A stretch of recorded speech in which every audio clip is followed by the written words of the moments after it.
बड़ी खबर लालू प्रसाद यादव के बयान से जुड़ी हुई। लालू प्रसाद यादव के प्रधानमंत्री नरेंद्र मोदी पर दिए गए विवादास्पद बयान को लेकर बखेड़ा खड़ा हो गया। बीजेपी ने लालू यादव के खिलाफ मोर्चा खोल दिया है। बिहार की राजधानी पटना के गांधी मैदान में आरजेडी अध्यक्ष लालू प्रसाद यादव ने प्रधानमंत्री नरेंद्र मोदी के हिंदू होने पर सवाल उठाया।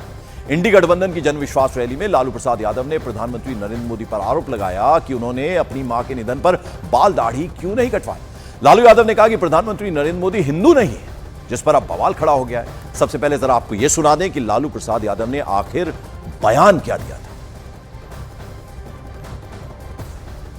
बोलता कि परिवारवाद है, परिवार के लिए लोग लड़ रहे हैं। तुम्हारे पास परिवार नहीं है और तुम हिंदू भी नहीं है। तुम्हारी माता जी का जब अवसान हो गया तो हर हिंदू अपने मां के शोक में केस दाढ़ी बनवाता है, दाढ़ी छिलवाता है।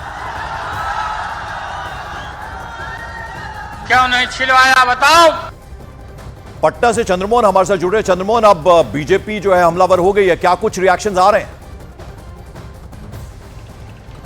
बिल्कुल, देखिए लालू यादव का जो विवादास्पद बयान आया है सीधे प्रधानमंत्री नरेंद्र मोदी को लेकर, उसको लेकर बीजेपी लालू यादव को और उनके पूरे कुनबे को घेरने की कोशिश कर रही है। और साफ तौर पर यह कहा जा रहा है कि लालू यादव अब तक सिर्फ अपने परिवार की बात करते रहे हैं। जब से राजनीति में आए उसके बाद पहले खुद, उसके बाद राबड़ी देवी, अब तेजस्वी यादव की ताजपोशी की तैयारी चल रही है। और इसी को लेकर पटना के गांधी मैदान में उन्होंने रैली भी किया और सीधे तौर पर प्रधानमंत्री नरेंद्र मोदी पर हमला बोला। हालांकि लालू यादव के परिवारवाद को लेकर हमेशा से सवाल खड़ा होते रहा है और बीजेपी इसी परिवारवाद को लेकर एक बार फिर से उनको घेरने की कोशिश कर रही है। इससे पहले नीतीश कुमार जब महागठबंधन में हुआ करते थे, उस समय भी नीतीश कुमार ने सीधे तौर पर लालू परिवार पर हमला बोला था और उसके बाद अलग हो गए। तो लालू यादव का जो परिवार है वो परिवार को लेकर हमेशा घिरते रहा है, घोटालों को लेकर घिरते रहा है और अब उन्होंने विवादास्पद बयान दिया है जिसको लेकर उनको घेरने की बीजेपी पूरी कोशिश कर रही है। और साफ तौर पर यह कहा जा रहा है कि जो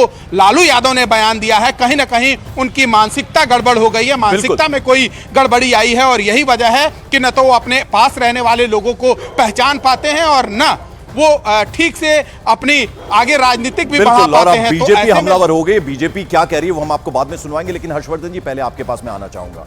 देखिए, ईडी बुलाए, सीबीआई बुलाए तो हेल्थ ग्राउंड्स दे दिए जाते हैं, बीमार हो जाते हैं, लेकिन रैली खूब करते हैं और जबान भी खूब फिसलती है और प्रधानमंत्री पर जब अटैक करते हैं, इससे हासिल क्या होता है? नहीं, मुझे लगता है कि लालू प्रसाद यादव जी शायद 2 दशक पहले में जी रहे हैं। उनको थोड़ा समझ में नहीं आ रहा है।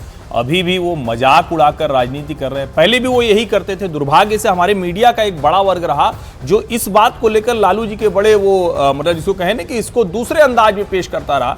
जिस तरह का स्तरहीन बयान उन्होंने दिया है, ये देश के किसी भी व्यक्ति को, किसी भी भारतीय को पसंद नहीं आएगा। और दूसरा, जो आपने सवाल किया, ये सचमुच गंभीर मसला है, न्यायालय को संज्ञान लेना चाहिए। एक व्यक्ति जो दोषी है, जिसको किसी भी पेशी पर किसी भी वक्त जेल जाना होता है, तो वो कहता है कि नहीं नहीं, हम तो बीमार बहुत हैं, चल नहीं सकते, बैठ नहीं सकते। आपको याद होगा जब पूछताछ होनी थी तो किस तरह से मीसा भारती और उनकी बेटी जो सिंगापुर में है, रोहिणी आचार्य, क्या क्या नहीं बोला था कि एक पिता को हमारे इस तरह से परेशान किया जा रहा है। और आज वो इस तरह से रैली को संबोधित कर रहे हैं। न्यायालय को संज्ञान लेना चाहिए। दोषी व्यक्ति इस तरह से भारत की राजनीति में दखल दे रहा है, चुनाव आयोग को भी संज्ञान लेना चाहिए। बिल्कुल, और जैसा कि हमने कहा कि लालू प्रसाद यादव ने जो प्रधानमंत्री को लेकर बयान दिया है, उस पर बीजेपी ने पलटवार किया है। बिहार के डिप्टी सीएम विजय सिन्हा ने कहा, जिन लोगों ने बिहार को गाली बना दिया वो दुनिया में सनातन को बढ़ावा देने वाले प्रधानमंत्री पर बयानबाजी कर रहे हैं। उधर अजय आलोक है, उन्होंने लालू प्रसाद यादव को, साथ साथ राहुल गांधी को घेरा।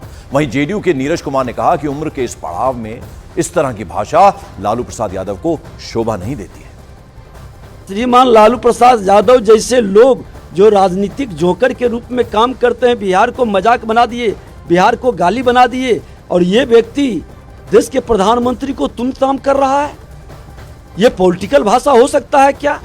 ये व्यक्ति देश के प्रधानमंत्री जो सनातन का गौरव है, अपने देश में नहीं दूसरे देश में, अरब कंट्री में भी सनातन को गौरव बढ़ाए, उसके बारे में ये सर्टिफिकेट देंगे। लालू यादव जी को लगता है बीमारी के साथ साथ आंख में मोतियाबिंद भी हो गया है, दिखाई कम देता है लगता है। अरे मंच पे राहुल गांधी बैठे हुए थे, नहीं दिखे?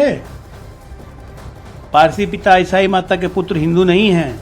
राहुल गांधी दिखे नहीं है, पीएम मोदी दिख गए, जिसने 18 वर्ष 19 वर्ष की उम्र में संन्यास ले लिया था, परिवार का त्याग कर दिया था, सारे रिश्तों का त्याग कर दिया था। उनकी भाषा माननीय लालू प्रसाद जी आपको शोभा नहीं देता है। जीवन के अंतिम चरण में आप हैं। इस ढंग की भाषा और व्यक्तिगत टिप्पणी आप जिस ढंग से कर रहे थे प्रधानमंत्री पर, राज्य के मुख्यमंत्री पर, यह निश्चित रूप से यह बताता है कि आपके पास भाषागत समृद्ध परंपरा नहीं है। इसी के चलते राजनीति के लंपटीकरण का जो आप पर आरोप लगता रहा है उसका आज यथार्थ बोध हुआ है। हर्षवर्धन जी, जो मैंने आपसे पूछा था, यानी इससे हासिल क्या होता है? लालू प्रसाद यादव जो इस तरह की भाषा उपयोग में लाते हैं, अब वैसे भी एनडीए में अब नीतीश कुमार आ गए हैं, अब वैसे भी सब कुछ लग रहा है कि एनडीए के लिए वहां ठीक है, तो इससे तो और नुकसान होगा इंडी गठबंधन। लालू प्रसाद यादव को शायद वो वक्त लगता है ना जिस वक्त वो सवर्ण जातियों के खिलाफ पिछड़ी जातियों के एक बड़े नेता के तौर पर खड़े थे और वो कहते थे कि हमने हाथ में लाठी दे दी। बहुत हद तक वो सही भी था, लेकिन आज के समय में जब बिहार में भारतीय जनता पार्टी हो या देश में भारतीय जनता पार्टी हो, उसकी पूरी की पूरी लीडरशिप पिछड़ी जाति के नेताओं के हाथ में है। इस तरह से उपहास से कह रहा हूं, अब अगर कोई नरेंद्र मोदी को कह दे कि वो हिंदू नहीं है, तो इसी से समझ में आता है कि लालू जी की सोच का स्तर कितना हल्का है, कितने छिछले तरीके से वो विमर्श खड़ा करने की कोशिश करते हैं। और मैं फिर से कह रहा हूं, देखिए कई बार हमको लगता है ना कि हम किसी चीज को समझ रहे हैं तो हमको लगता है कि वही 10 साल बाद भी चलेगा, वही 20 साल बाद भी चलेगा। आज बिहार की ही जनता शायद उनके इस भाषण को पसंद नहीं कर रही होगी और उसकी प्रतिक्रिया उनकी पार्टी को भी नुकसान देगी। बिल्कुल, चलिए हम इस पर तो बात करेंगे। साथ ही साथ आपको बता दें, मॉर्निंग प्राइम में इस वक्त बड़ी खबर आ रही है उत्तर प्रदेश की राजधानी लखनऊ से। उत्तर प्रदेश के सीएम योगी आदित्यनाथ को बम से हमले की धमकी मिली है। पुलिस कंट्रोल रूम के सीयूजी नंबर पर धमकी भरा कॉल आया है। 2 मार्च की रात 10:08 पर यह धमकी दी गई है।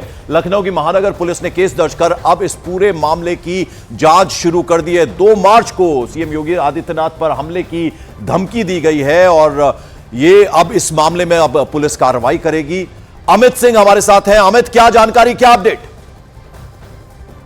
सेंट्रल जोन के महानगर थाने में ये पूरा मुकदमा दर्ज किया गया है। दरअसल नंबर पर कॉल में मुख्य आरोपी ने कॉल उठाया था, सीसी नंबर पर कॉल गया था और 2 मार्च का 10 बजे रात 10 बजे के पूरा वाकया है, जब कॉल करके